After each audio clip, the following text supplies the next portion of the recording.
কৃষ্ণ ভক্ত মণ্ডলী ও আমার ভক্তিমতী মায়েরা, আজকে এই মহতী দিবসে আমরা সবাই মিলে সমবেত হয়েছি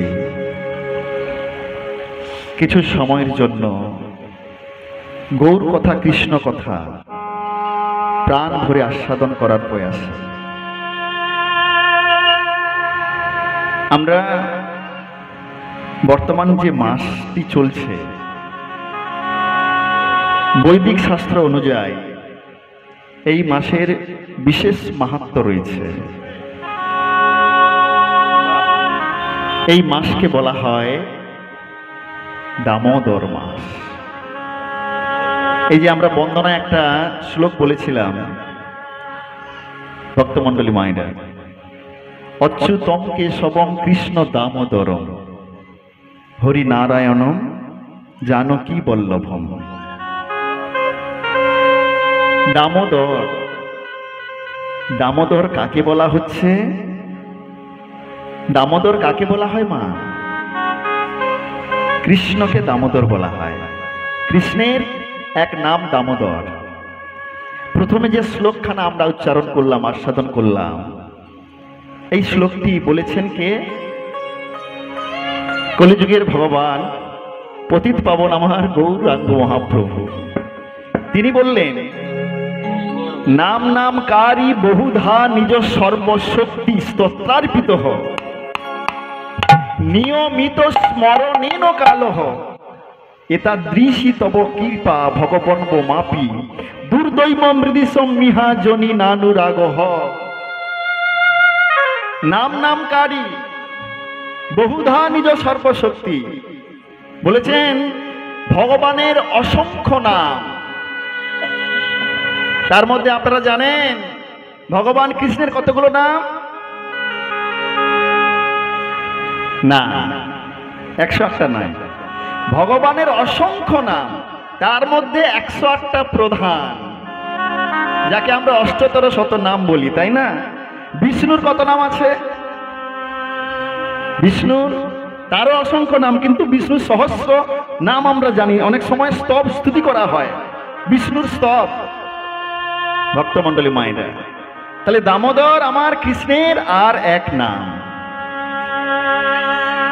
দামোদর মাসে আমরা সবাই মিলে উপস্থিত হয়েছি, আমাদের বড় সৌভাগ্যে। এখানে অনেক ভক্ত রয়েছেন যারা দামোদর ব্রত করেছেন। এই মাসটাকে আমরা ভগবানের জন্য যতটা বেশি পারি উৎসর্গ করে দেব। জীবনে অনেক সময় আমরা কাটালাম, আমরা তো কলির জীব, আমাদের নিজের কর্মের জন্য আমরা সর্বদাই ব্যস্ত থাকি।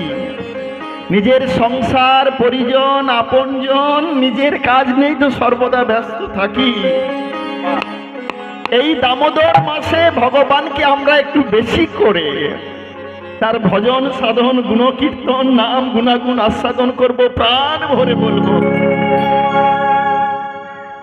বলছে কেন? বললে কি হবে দামোদর মাসে বেশি করে বললে? এই দামোদর মাসে আমরা যদি একটু বেশি বেশি করে ভগবানের নাম উচ্চারণ করতে পারি না, এই দামোদর মাসেই ভগবানকে আমার মাতা যশোমতী বেঁধেছিল গো। এই মাসে আমার মা মাতা যশোমতী কৃষ্ণকে লাভ করেছিলেন। এই জগতে সমস্ত ভক্ত চায় ভগবানকে নিজের হৃদয় মাঝে ধরে রাখতে। 12টা মাসের মধ্যে সর্বশ্রেষ্ঠ মাস কিন্তু এই দামোদর মাস। এই জন্যে ভক্তরা এত নিষ্ঠা সহকারে কত কিছু দ্রব্য সেবা করা বারণ, এমনকি ক্ষৌর কর্ম বারণ করা হয়েছে। দেখছেন না বাবাদের কত বড় বড় দাড়ি হয়ে গেছে? আমাদের একজন রয়েছে যে ব্রত করেছেন। এই মাসে এই ক্ষৌর কর্ম থেকে আমাদের বিরত থাকতে হয়। কেন থাকতে হবে? এই সমস্ত নিয়ম কি জন্য? না, ভগবানকে একটু বেশি করে ভালোবাসবো। দামোদর, দাম মানে কি? দাম এবং উদর এই দুটো শব্দ নিয়েই তো দামোদর। দাম মানে হচ্ছে মা রশ্মি বা দড়ি, আর উদর মানে হচ্ছে কোমর। এই মাসে যাকে এই কোমরে দড়ি দিয়ে বাঁধা হয়েছিল তিনি হলেন দামোদর, আর তিনি হলেন আমার ঈশ্বর পরম কৃষ্ণ, পরম কৃষ্ণ সচ্চিদানন্দ বিগ্রহ, সচ্চিদানন্দ বিগ্রহ অনাদির আদি গোবিন্দ, গোবিন্দ সর্বকারণের কারণ, সর্বকারণে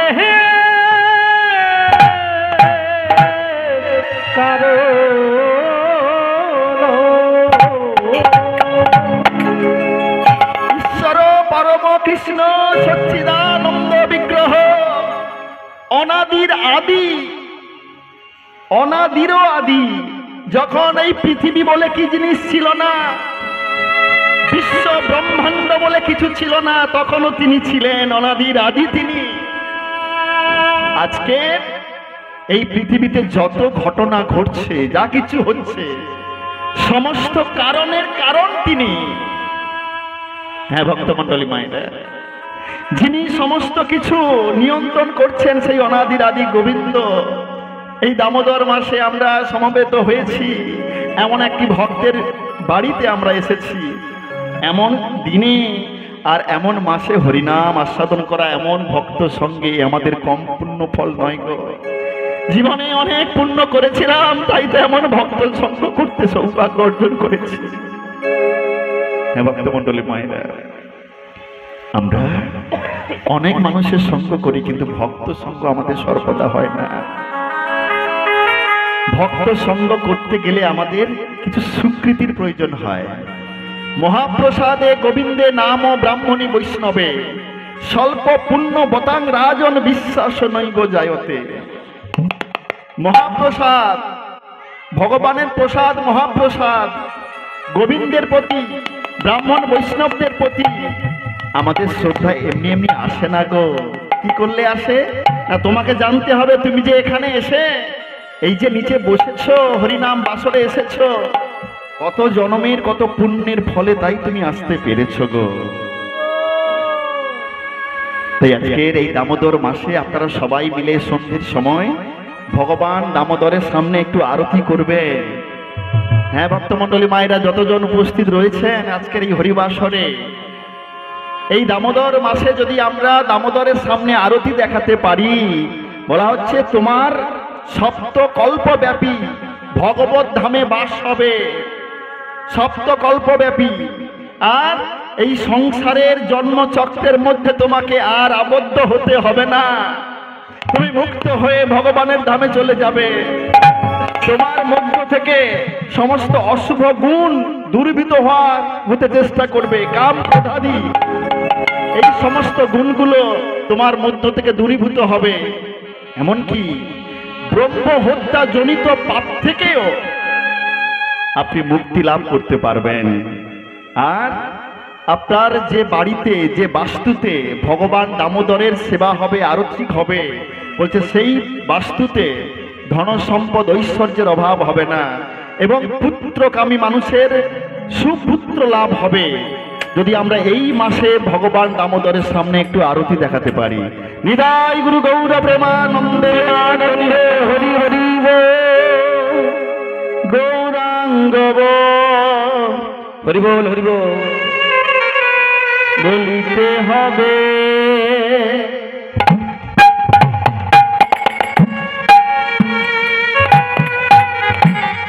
পুলক শরীর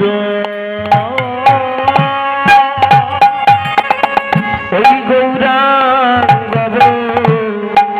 বলিতে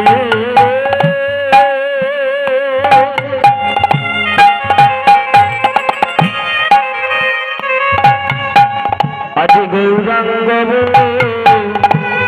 বলিতে হবে।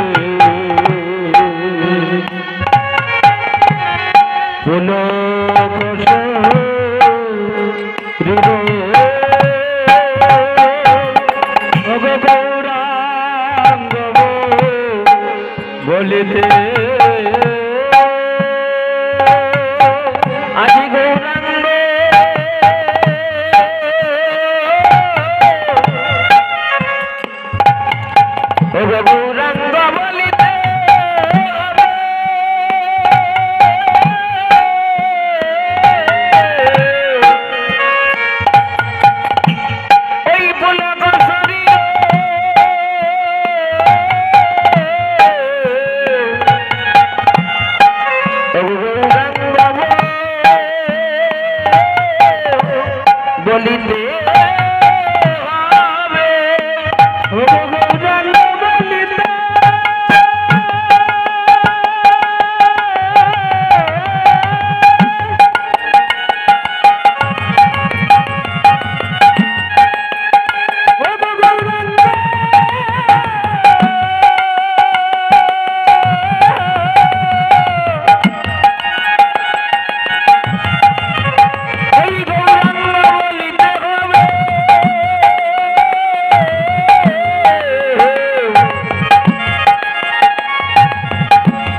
আজ ভুলে বসো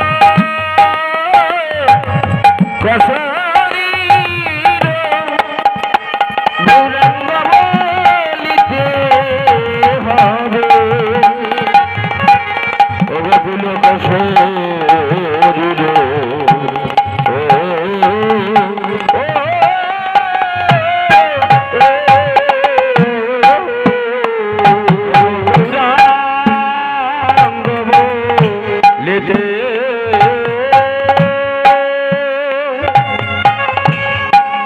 গৌরাঙ্গ বলিতে হবে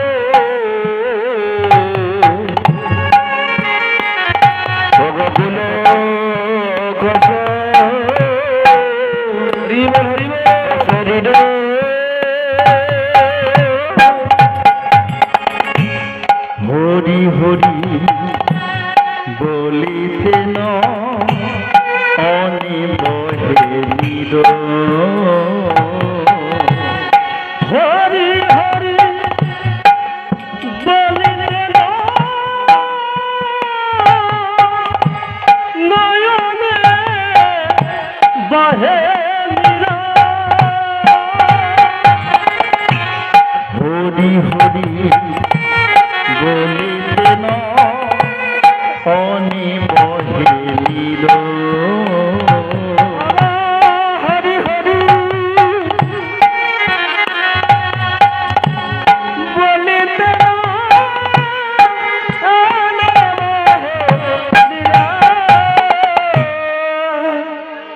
গৌরাঙ্গ বলিতে হবে পুলক শরীর, হরি হরি বলিতে নয়নে বহে নীর।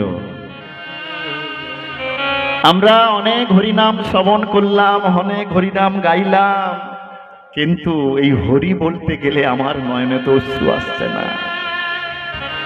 জানবে তোমার নয়নে যদি অশ্রু না আসে,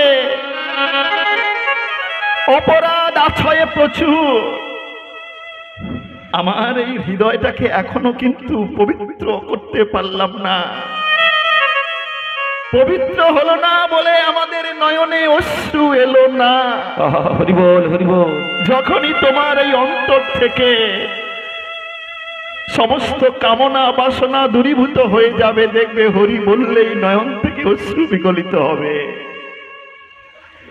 একজন ভক্ত ছিলেন যার নাম হচ্ছে রামদাস বাবা। রামদাস বাবা যখন হাগৌর বলে দুটি বাহু উত্তোলন করতেন, তার নয়ন থেকে অশ্রু গড়িয়ে পড়তো না, ফিনকি দিয়ে পড়তো, সেই জায়গাটা কাদা হয়ে যেত। এত ভক্তি, এত প্রেম। হাগৌর বললেই তার নয়ন থেকে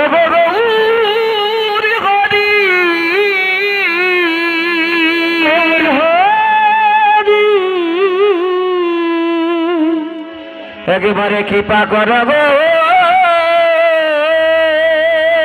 গৌর হরি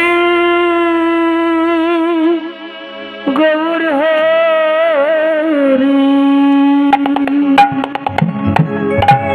রামদাস বাবা দুটি বাহু উত্তোলন করে যদি হা গৌর বলতেন, এই নয়ন থেকে অশ্রু ফিনকি দিয়ে পড়তো, এত অশ্রু বরিশন হতো, সেই জায়গাটা কাদা হয়ে যেত গো।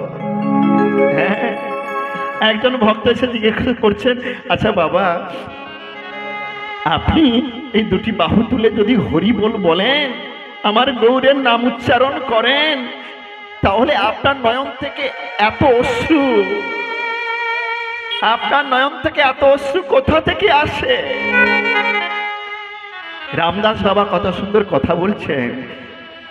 একটা যখন শূন্য কলসি থাকে, সেই কলসিতে যদি না জল থাকে আপনি পাপ করুন, জল ভর্তি হচ্ছে। কিন্তু যদি সেই কলসিটা জলে পরিপূর্ণ থাকে, সেই কলসিটা যদি জলে পরিপূর্ণ থাকে, তারপরে আপনি যদি পাপ করেন ওই কলসি থেকে জল উঠলে পড়বে। জানো, আমার এই দেহটা হচ্ছে একটা কলসি। আমার এই অন্তরের মধ্যে গৌর প্রেমে একদম পরিপূর্ণ রয়েছে। আমি যখন আবার পুনরায় দুটি বাহু তুলে হা গৌর বলতে যাই, তখন সেই প্রেমাশ্রু আর অন্তরের মধ্যে প্রবেশ করে না। সেই প্রেমাশ্রু আমার নয়ন দিয়ে অশ্রুরূপে ঝরে পড়ে। এটাই হচ্ছে ভগবানের প্রকৃত প্রেম, ভগবানকে প্রকৃত ভালোবাসা। কোন ভক্ত যদি হা গৌর হা নিতাই বলে দুটি নয়নে অশ্রু বিরিশন করতে পারে, ভাববে তোমার অন্তরে ভক্তি এসেছে, তুমি ভক্তি পথে অগ্রসর হচ্ছ। রাধা রানীকে সর্বশ্রেষ্ঠ ভক্ত বলা হয় কেন? কৃষ্ণের যত ভক্ত আছে সর্বশ্রেষ্ঠ ভক্ত আমার রাধা রানী কেন? কৃষ্ণ বললে, কৃষ্ণের কথা মনে হলে, ওই কালো মেঘের দিকে নয়ন পড়লে তার নয়ন থেকে অশ্রু বর্ষণ হয়। নিজের বলতে কিছু নেই, সমস্ত কিছু গোবিন্দ চরণে সমর্পণ করেছে। যদি আমরাও কোনোদিন আমার জীবনের সমস্ত কলুষতা নাশ করে আমার জীবনের সমস্ত কিছু ভগবানের চরণে অর্পণ করে সংসারের সমস্ত কামনা বাসনাকে জলাঞ্জলি দিয়ে ভগবানের নাম উচ্চারণ করতে পারি গো, তখনই তোমার অন্তরটা তৈরি হবে পুলকিত, তোমার দেহটা পুলকিত হবে, তোমার দেহটা কৃষ্ণময় হবে, তোমার কৃষ্ণ নাম গৌর নাম হরিনাম করার যোগ্য দেহ তুমি লাভ করতে পারবে। ভক্তমণ্ডলী মায়েরা, ভগবানের ভক্ত হতে আমরা যদি চাই, এই সমস্ত মহাজনদের কথাগুলোকে অনুসরণ করতে হবে, অনুকরণ করতে হবে, হৃদয়ের মধ্যে ধারণ করতে হবে গো। তাহলে এই মনের মধ্যে পবিত্রতা আসবে কেমন করে? সংসারের কামনা বাসনা দূরীভূত হবে কেমন করে? যদি একজনের কৃপা না হয় গো মা, কোনদিন সম্ভব নয় তোমার ভক্তি রাজ্যে প্রবেশ করার। ভক্তি রাজ্যে প্রবেশ করতে গেলে একজনের কৃপা প্রয়োজন হয় গো। সে কে বলুন তো? গুরুদেব, তাই না? গুরুদেব ছাড়া কি আমরা কখনো ভক্তি রাজ্যে প্রবেশ করতে পারি? না না গো না। গুরুদেব বলেন, ভবপারের কান্ডারি গো কান্ডারি, ওই গুরুদেবের চরণ তুমি জড়িয়ে ধরবে, দেখবে তোমাকে ঠিক পৌঁছে দেবে ওই পারে। ওই গুরুদেবের চরণকে তুমি আশ্রয় করো, দেখবে এই সংসার রূপী ভব সাগর থেকে তুমি উদ্ধার পেয়ে যাবে। আর তুমি যদি সেই গুরুদেবের চরণ আশ্রয় করতে না পারো, এই ভবসাগর কোনোদিন পাড়ি দিতে পারবে না। এই ভবসাগর কোনোদিন পাড়ি দিতে পারবে না। তাই কলিকালে জগৎগুরুকে নিতাই চান। আমাদের সবার গুরুদেব রয়েছেন, তাই না? এই যে আজকে জিনার বাড়িতে এসেছি, ইনাদের গুরুদেব হচ্ছেন উত্তম বাবু, উত্তম গোস্বামী বাবু, যিনি আমাকে এখানে নিয়ে এসেছেন। ভীষণ ভালো মানুষ, প্রচুর কথা হয়েছে। আর আজকের এই আসরে এসে তো আমার আরো ভালো লাগছে আপনাদের দর্শন করে। আপনারাও যে হরি নামে এমন করে অশ্রু বরিশন করতে পারেন, ভগবানের কথায় যে আপনাদের অশ্রু বরিশিত হয়, আমার ভীষণ ভালো লাগলো। কিন্তু আজকের এই দিনের আসর তো একটু কথা হবে, ওইদিকে মহোৎসব চলবে, তবু মনটা কিন্তু এইদিকে রাখতে হবে, তাহলে আমারও ভালো লাগবে। এই আসর একটু দূরে হলে ভালো হয়, কিন্তু বাবু আজকে যত সুন্দর করে সাজিয়েছেন এই আমাদের হরিবাসরকে, এত সুন্দর এত মধুময় করেছেন, কি সুন্দর প্যান্ডেল করেছেন না, ভীষণ ভালো। তাহলে এই মধুরতা আরো বৃদ্ধি পাবে যদি তার সঙ্গে হরিনাম যুক্ত হয়, তাই না? হরিনাম যুক্ত যদি না হয় দেখবেন কোনো ভালো জিনিস ভালো না, কোনো ভালো পরিবেশ ভালো না, তার সঙ্গে হরিনামটাকে যুক্ত করতে হবেই। তাহলে জগৎগুরু কে হচ্ছেন? নিত্যানন্দ প্রভু, তাই না? আরে কবে নিতাই চাঁদ করুণা করিবে, আরে কবে নিতাই চাঁদ করুণা করিবে, আরে কবে নিতাই চাঁদ করুণা করিবে, আরে কবে নিতাই চাঁদ করুণা করিবে। সংসার বাসনা মর কবে তুচ্ছ হবে, সংসার বাসনা কবে তুচ্ছ হবে, সংসার বাসনা মর কবে তুচ্ছ হবে, সংসার বাসনা কবে তুচ্ছ হবে। ও মা, আপনারা সবাই সংসারিত? আপনারা সবাই সংসারিত? সবাই সংসারের মধ্যে থাকেন? জেনে রাখুন, সংসার হলো দু প্রকার। সংসার দু প্রকার। কেমন না? একটা হচ্ছে মায়ার সংসার, আর একটা হচ্ছে কৃষ্ণের সংসার। কৃষ্ণের সংসার করো ছাড়ি অনাচার। তাহলে মায়ার সংসারটা কেমন? সেখানে সব কিছু থাকবে, সব কিছু থাকবে, কিন্তু কৃষ্ণ থাকবে না। কৃষ্ণের সংসারটা কি না? কৃষ্ণের সংসার যারা করেন, তিনি যে কোনো কর্মের পেছনে তার একটাই লক্ষ্য থাকে, ভগবানের। আমি অর্থ রোজগার করলে সেটাও ভগবানের, সুন্দর বাড়িটা করলে সেটাও ভক্তের জন্য, আমি যদি ভালো দ্রব্য কিছু সেবা করি সেটা ভগবানকে দিয়ে ভগবানের জন্য নিয়ে এসেছি, তার মাধ্যমে সেবা করবো, তাই না? তাহলে আমাদের সংসার করতে হবে কিসে? কৃষ্ণের সংসার করতে হবে। আর কৃষ্ণের সংসার করতে গেলে অনাচারগুলোকে পরিত্যাগ করতে হবে। বিষয় ছাড়িয়া দেবে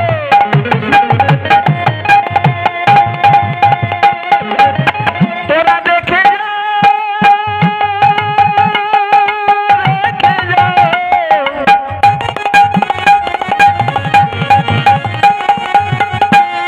আই গো তোরা দেখে যা রে।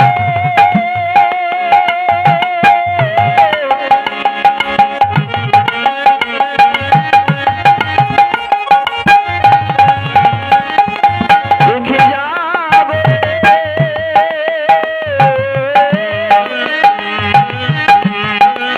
তোরা দেখে যাবে, বিষয় ছাড়িয়া যাবে।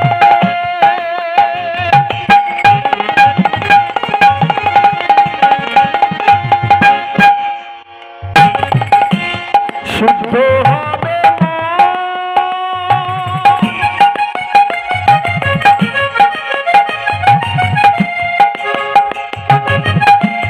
কবে হাম হেরি বগ মধুর বৃন্দাব,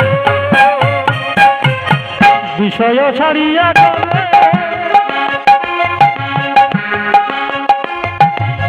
শুদ্ধ হবে মোহ।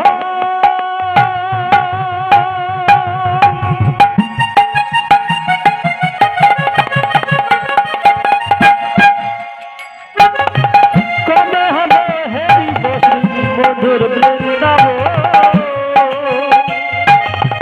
বিষয় ছাড়িয়া যাবে।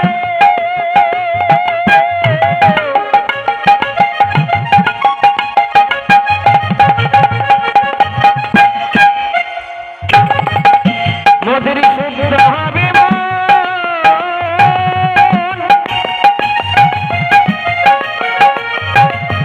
ওগো কবে আমি দেখিব মধুর বৃন্দাবন, কবে বৃন্দাবনে যাব, বৃন্দাবনে যাব, কবে বৃন্দাবনে যাব আমি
বিষয় ছাড়িয়া কবে শুদ্ধ হবে মন।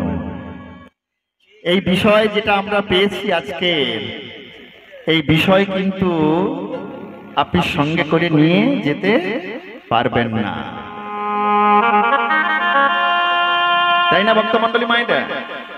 এই বিষয় আপনি নিয়ে যেতে পারবেন? এখনকার দিনে দেখবেন ব্যাংকের সঙ্গে আমাদের আধার কার্ডকে লিংক করতে হয়, গ্যাসের বইয়ের সঙ্গে আধার কার্ড লিংক করতে হয়। আপনি কোথাও বেড়াতে গেলে আধার কার্ড সঙ্গে করে নিয়ে যেতে হবে, নাহলে আপনি যেতে পারবেন না।